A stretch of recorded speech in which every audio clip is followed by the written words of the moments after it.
everybody. Welcome to the 12-Step Buddhist Podcast, episode 26, The Buddha and the Secret, Part 2. Recording from San Diego on a sunny day here in the middle of January. So as I alluded to in the beginning of Part 1, the Buddha and the law of attraction have something in common more than you might think. If we look at the first words of the Buddha, life is suffering, and of course different translations, different opinions exist in terms of what, how exactly we might interpret that. So I'll give you mine. We might say life is suffering because we don't know the difference. Life is suffering because we don't know that we can create a new space. We can create out of space. We can create in space. We can take the space and be in space, an open space. So by simply allowing ourselves to pause on the exhale, notice the state of existence as it exists in this moment. Things are as they are. Now, if we practice this for some time in some kind of meditation, maybe a mindfulness meditation or some other system or school, however it looks for you, we might get to that point, and I teach this in my yoga classes, that you can exhale, pause, and relax. And when we relax, something that I've been experiencing lately in my meditation is that I see what is manifesting. In other words, it's just like being a drunk and not knowing that you're a drunk. Being a drunk and not knowing that you have a disease. And I personally, if you don't think it's a disease, I really don't care. But it's a disease. And not knowing that, I'm in the middle of it and I'm just kind of caught up and kind of stuck, in the process, in the cycle of, seeking pleasure and having pain and getting over it and doing it again. When I first found out about that in 1984, when I first found out that there was a process that I was involved in, I was like, whoa, epiphany, a meditative realization, if you will, at that moment, because I didn't know there was a process, and I didn't know that I was stuck in it, and I didn't know that there was a way out of it. I didn't know that there was any possible solution. I just thought life was fucking terrible. And there was nothing that I could do except rage and drink and do coke and do, every drug I could. So not knowing, it's in the not knowing, right? So, I don't know, 31. I mean, I just had a picture pop up on Facebook. Hey, guess what? This was like posted 8 years ago from somebody from my original AA home group, but me and a couple of guys, 31 years ago to the day. I think it came up like January 6th or 8th or something like that. And you can see it if we're Facebook friends. If we're not, friend me, I'll accept. It was me sitting there, a skinny young lad holding my cigarette. I was like 22. Man, I didn't know. Had no idea at that time. But I started to learn about it, and I've been learning about it, and I've been on the path of meditation. I've been on some kind of spiritual attempt. However faltering the case may be. I've been trying, I've been working on it. And my teacher says, if you're not having any changes in your life, that's pretty much your barometer if your practice is working. And if your life is really terrible, your practice isn't working. And you ought to be able to change your circumstances and your situation. Maybe by learning to work with our circumstances and situation, but that's another story. The idea being that, I'm starting to have these moments of clarity, as we talk about in the program. Moment of clarity. Here's empty space, man. I breathe in, I breathe out. And pause in that empty space, infinite, open, vast, phenomenal, endless, timeless, without beginning, without end, no center, no point of reference, raw, naked presence. Or something close to it, something like that, at least. And, wow, I watch it manifest. I see it come up. I see it arise. I see the experience come from nothing to something. And that's my point. That's how life is suffering. Not knowing that. Not knowing that it didn't always exist, this experience, this pain. Not knowing that there's power and control that I can have through my volition, my intention, my aspiration, my action, my follow-up, my see-through, my collaboration with others. Am I on a solo journey, doing it my way? Me against the world, like Bob Thurman says, and I've quoted him before. It's like me against 5 billion people. I'm going to lose, Better to collaborate and be open. It kind of makes sense, right? But the idea of being here, how does this have anything to do with the law of attraction? Well, I work for Mind Movies, and I do the Ultimate Success Masterclass in our 12-week program where we take people through the modules. Basics of the law of attraction is learning, number one, module 1. And if you're interested in this program, send me an email. I'll get you hooked up. But the first module, this is where I coach people all day long on the phone, upgrade your vibration. Like, people don't know how to do that, but we have a way.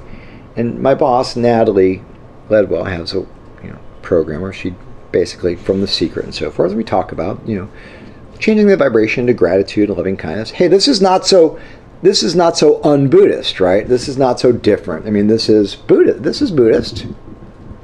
That isn't not Buddhist, loving kindness,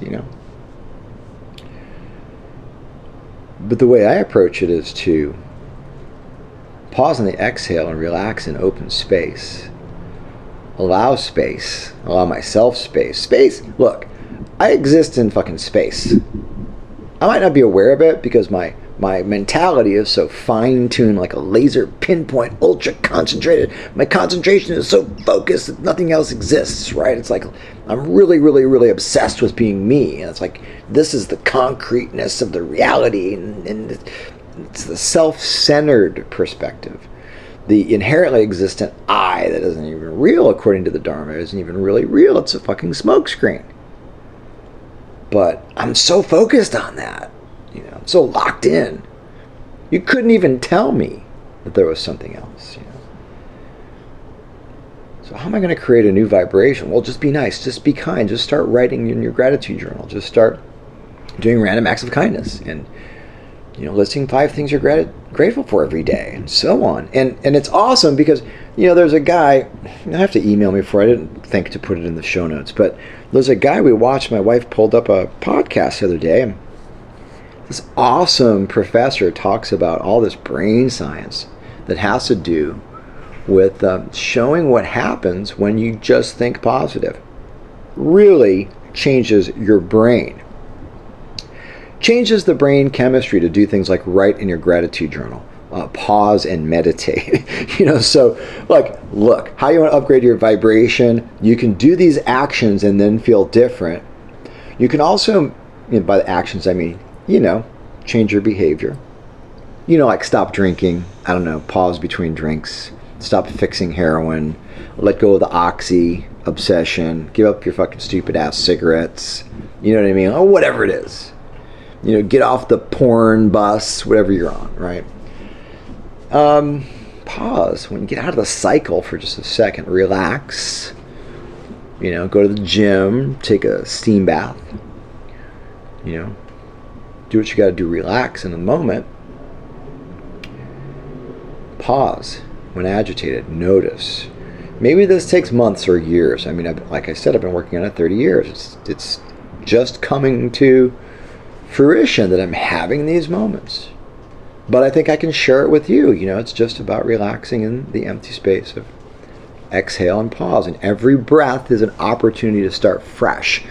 Go write that down. Put it on your whiteboard. If you don't have a whiteboard, go to Office Depot and pick one up. Start writing cool shit on it.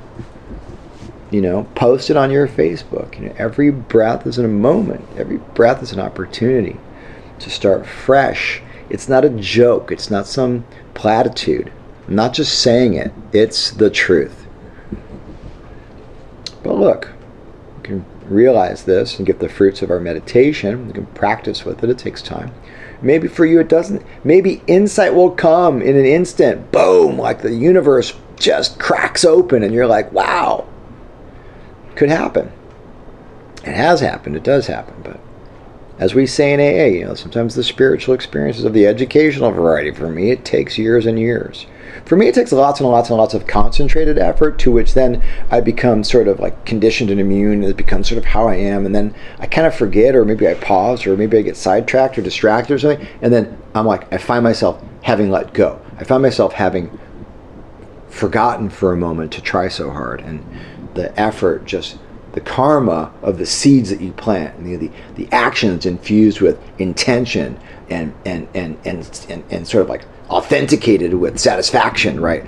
All these karmic seeds of like trillions of decisions and actions over beginningless, all this stuff just starts to flower and fruit and blossom. Boom. Just happens. So it can happen. I think I might have talked about in the last podcast where I was at a few months ago and where I'm at now. And yes, there are still challenges, and that's not the point. The point is,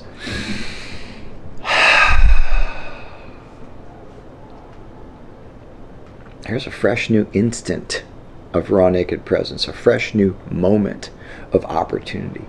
In this space of awareness where I'm relaxed, even for just a glimmer, even for just an instant, just to notice that everything is just empty, I can then create Om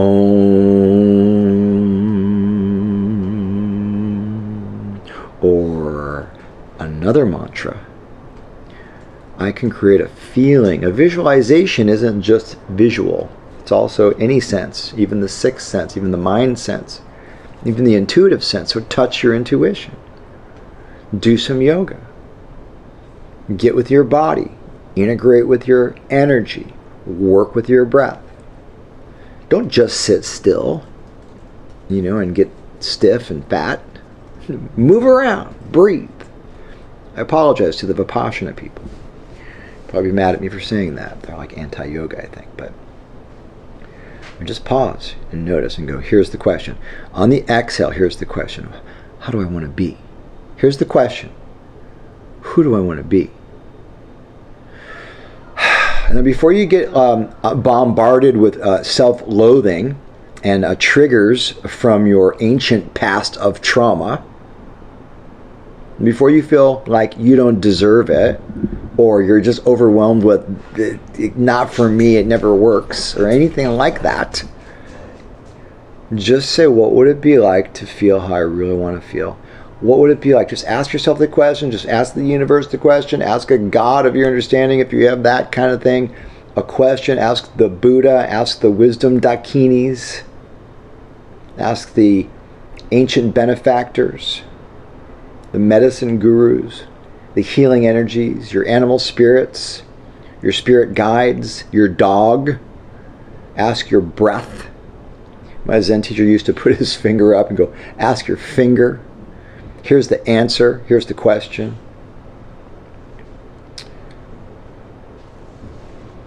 How do I want to be?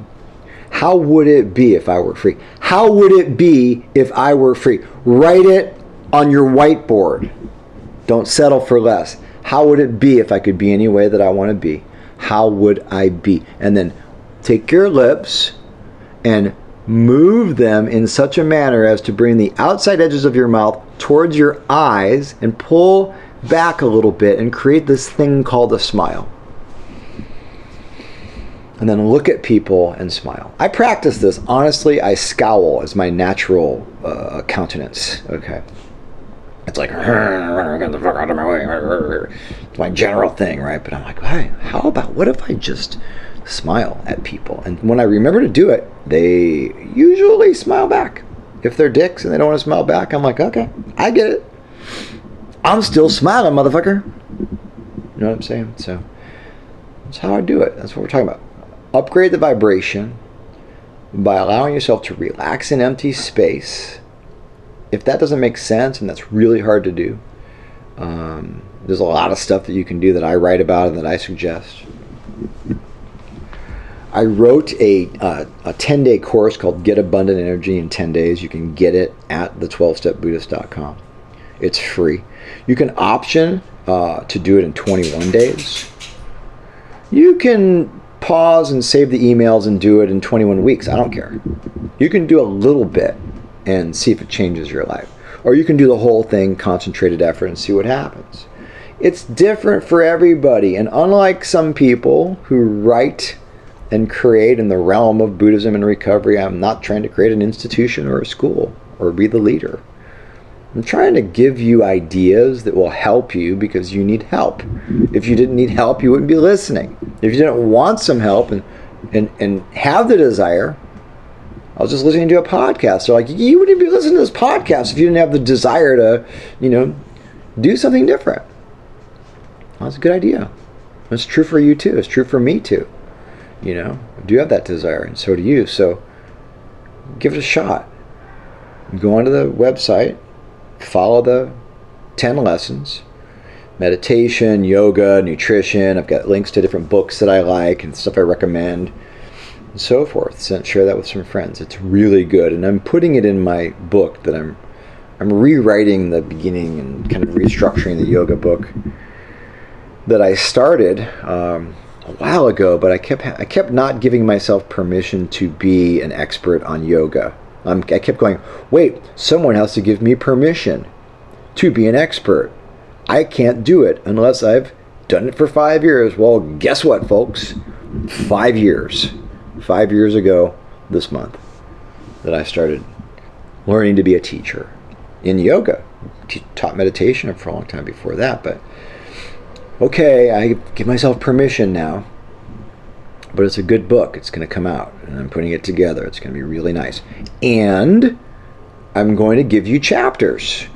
I will, if you just stay tuned, if you get on my email list at the12stepbuddhist.com, you can also join it at darrenlittlejohn.com.